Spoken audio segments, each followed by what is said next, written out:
Olá, bem-vindo à nossa quinta e última aula do nosso encontro, a queda do lado negro no Ashtanga Yoga. E eu sei que o último encontro foram muitas histórias, muitos detalhes históricos e pode parecer que tenha ficado um pouco confuso. Então eu vou tentar simplificar para a gente poder avançar e finalizar esse nosso último encontro com uma mensagem positiva, tão positiva que eu vim aqui para a casa do Yoda. Se vocês verem esse mapa aqui, né, esse local aqui é a sala do Yoda, a gente vai ver isso, a casa do mestre Yoda, tá bom?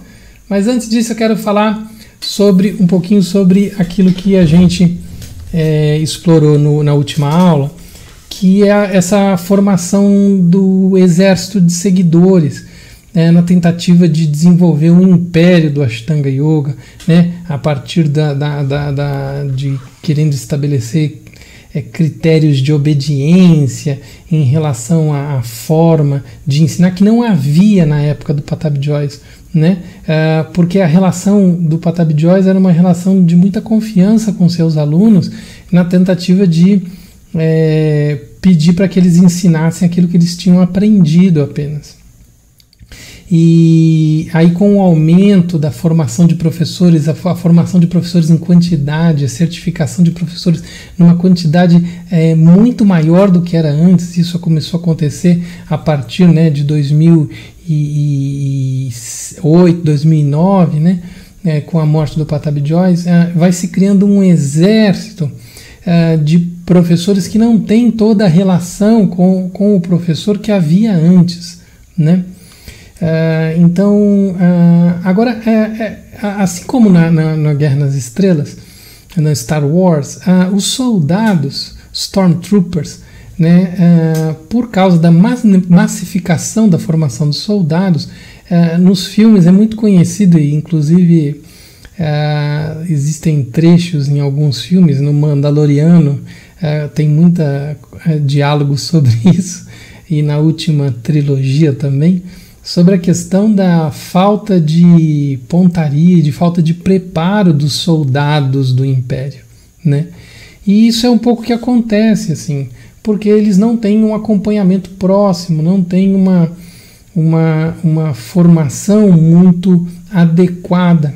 E aí a gente vê barbaridades, assim, a gente que acompanha, o pessoal mais que se divulga mais na internet, os ajustes completamente errados nos alunos, as tentativas de colocar os alunos em posturas que os alunos não estão preparados, mas existem as posturas da moda e se forçam alunos a fazer determinadas posturas,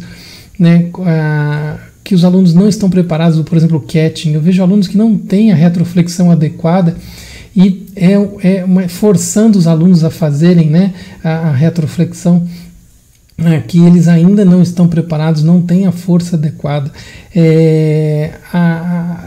Eles vão extraindo partes importantes do fortalecimento do praticante, tirando partes importantes da prática que são extraídas, tirando os movimentos, tirando vinyasas, e os soldados do Império nem sabem que ali tinha vinyasa, nem sabem que ali tinha movimento, que ali tinha respiração na montagem daquela postura, e criando novas teorias, como a teoria da respiração livre, que nunca foi algo ensinado pelo Patabi Jois. Então, assim, os soldados acabam repetindo, todos vestidos muito iguais, colocando os quadros da mesma maneira, falando o mesmo discurso, a mesma reverência ao imperador, mas isso fica muito pobre na hora que você vai verificar os resultados, Então essa é a forma que eu quis destacar em relação a esse problema, da formação. E como eles são recrutados, os soldados do Império, quando crianças, e passam por todo esse processo de treinamento como soldado que eles têm, que é muito mais uma lavagem cerebral, como a gente, até um termo que não sou eu que estou trazendo, é o próprio Manju Jois que traz, o filho do Patabi Jois, que traz esse termo, e ele não se refere à irmã, porque a irmã assumiu e não colocou mais o neto como coordenador do centro, né, de Pattabhi Jois de ensino lá. Então, se você for ver, hoje é coordenado pela filha e pela filha do Pattabhi Jois e pela neta, mas não o neto. O neto, então, com a sua tentativa e erros, né, na construção de toda essa luta por poder, foi afastado, né, do centro pela própria mãe e também pelo próprio tio, né, que alerta sobre a lavagem cerebral que o neto está fazendo. Ele não acusa a irmã, ele acusa o neto, né, Sharath Jois, de fazer a lavagem cerebral, né, usando o Ashtanga para isso. Então, o que eu quero dizer é que muitas vezes os soldados são vítimas do processo, né? Eu não estou querendo acusar outros professores, eles são vítimas de um processo que eles desconhecem. Então, os Stormtroopers também são vítimas, né? Foram resgatados quando crianças e viraram soldados do Império porque eles não sabem outra maneira de se relacionar, outra maneira de pensar, né? Então, aí nem sabem avaliar se o que está sendo ensinado para eles é correto ou não é correto, tá? Então, não é eu estaria estimulando emoções negativas se entrasse num processo de acusação de caça às bruxas, coisa do tipo, tá bom? Aqui, então, o local onde eu estou, né, o Yoda e o Luke, essa relação próxima, a relação de cuidado, a relação de convivência, a relação de atenção e carinho do professor para com o aluno, muito importante para o avanço, e é isso que vai gerar a luz, é isso que vai gerar a transmissão, é isso que vai gerar, né, o verdadeiro caminho da luz, né, o caminho do Jedi, né? Então a gente vê isso, e esse cuidado ele permanece por além da vida, né? Isso que eu queria estar dizendo, porque quando a gente tem uma pessoa muito querida que nos cuida e que nos faz bem e nos ajuda, nossa relação com elas permanece mesmo depois dessas pessoas não estarem próximas. No Star Wars, o espírito, né, do Obi-Wan, do Yoda e do próprio Anakin Skywalker estarem com o Luke, né, estarem presentes com o Luke na sua continuidade a partir, né, do 6º episódio do Retorno de Jedi, mostra isso, né?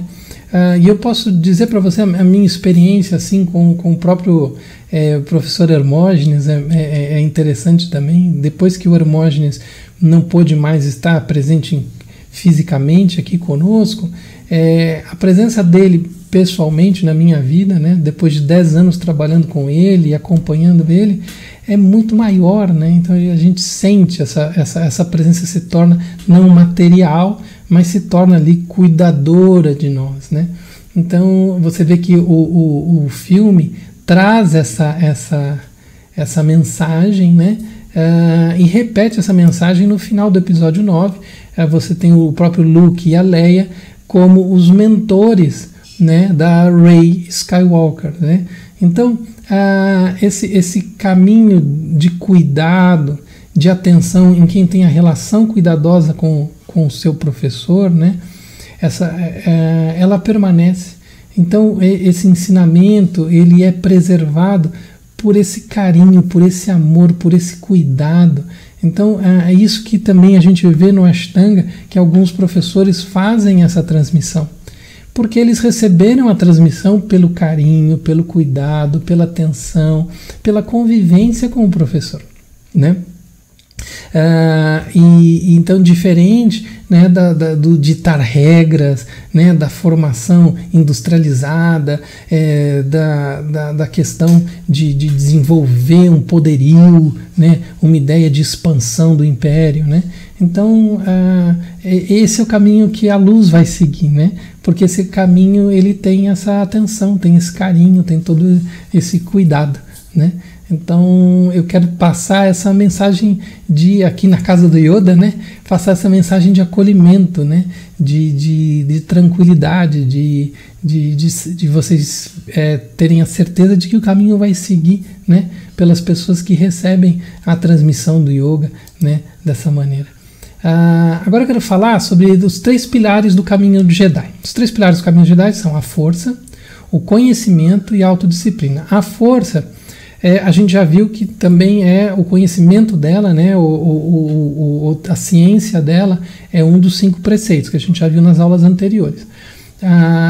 Então, saber da existência da força, né, saber que a força é um pilar importante, e isso é uma discussão bastante interessante, que no caminho do Jedi tem esse ensinamento, que assim, não é que o Jedi controla a força ela perpassa pelo Jedi, né, porque ela está presente em todas as coisas, né.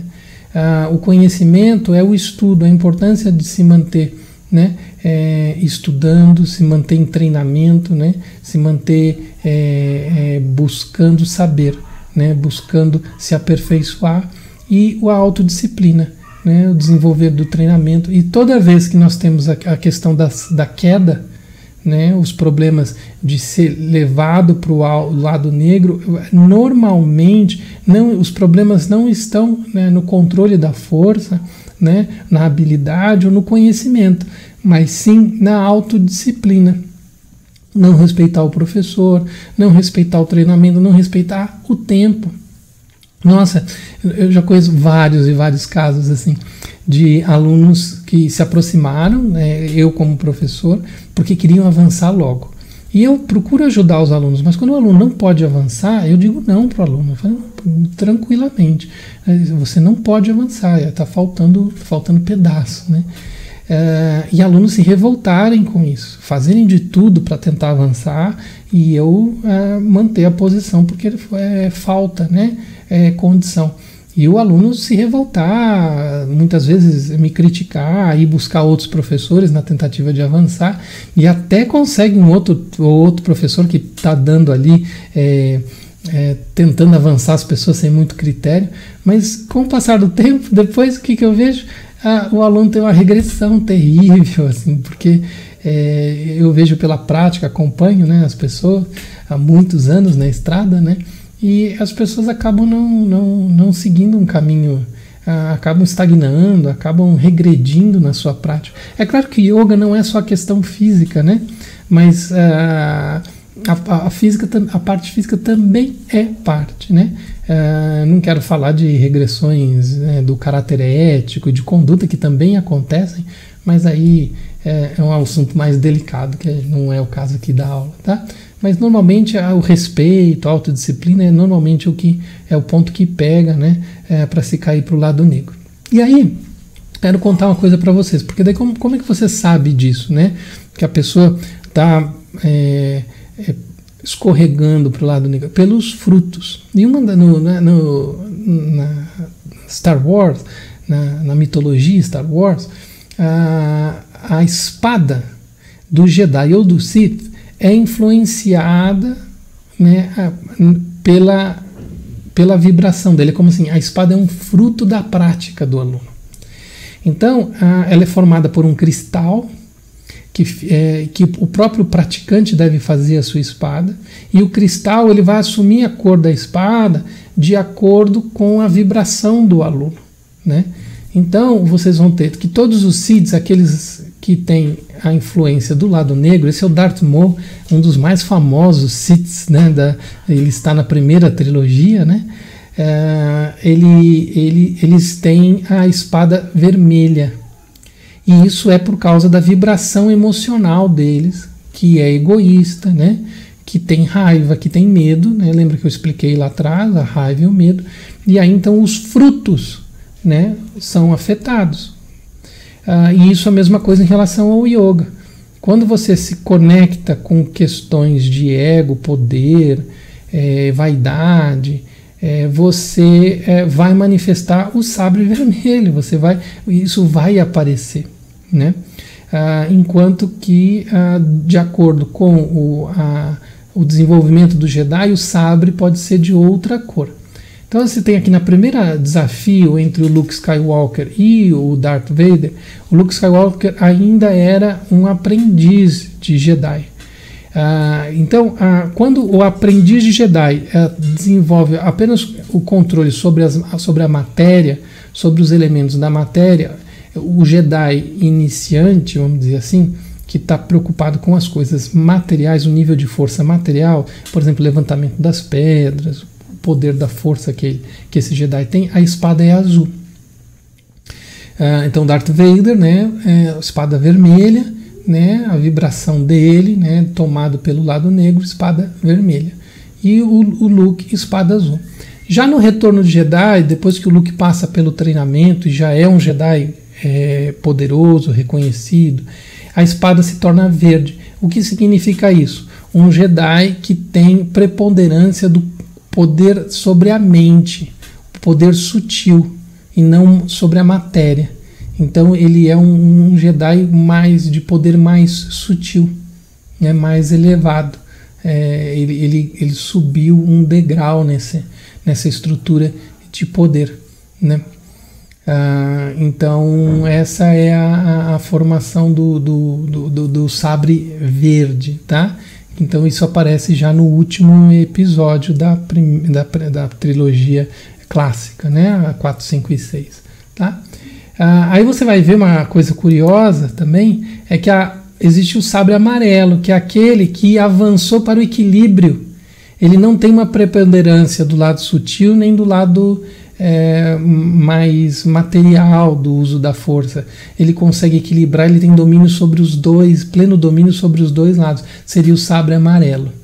Então isso mostra um pouco o poder da Rey como Jedi, né? Ela que estaria trazendo então o balanço, o equilíbrio, né, da força, né? Mas ela então traz, através do extremo poder que ela tem, capacidade que ela tem, a Rey aí já finalizando, né, o 9º episódio, o reconhecimento disso, quando ela desenvolve, porque durante o episódio, durante todo o trabalho, ela usa os sabres ou do Luke ou os sabres da Leia, né, que eram os mestres, os professores dela, e só ao final, depois que ela passa até tem a jornada do herói, né? Depois que ela passa pelos desafios que ela tem que passar, pelas provas que ela tem que passar de maturação, ela então faz o seu próprio sabre, e aí o sabre surge de cor amarela, mostrando, né, esse equilíbrio dela além das forças, tá bom? Então é essa a ideia que eu quero transmitir aqui no final, né, que se você seguir esse caminho, passar pelas provas, pelos desafios, naturalmente o seu sabre de luz vai assumir a cor adequada, você vai vibrar, você vai manifestar a cor da luz, a cor do brilho, a cor dos bons frutos, né? E a prática do Ashtanga Yoga vai permanecer com você, né? Sem a preocupação de você estar com emoções negativas em torno disso, né? E você vai gerar os frutos, né? Vai gerar bons frutos a partir disso, tá? É essa forma, né, em que o lado negro da força é derrotado, né? Pelo próprio caminhar da luz, que muitas vezes ele não é, né, tão assombroso quanto o exército de Stormtroopers, né?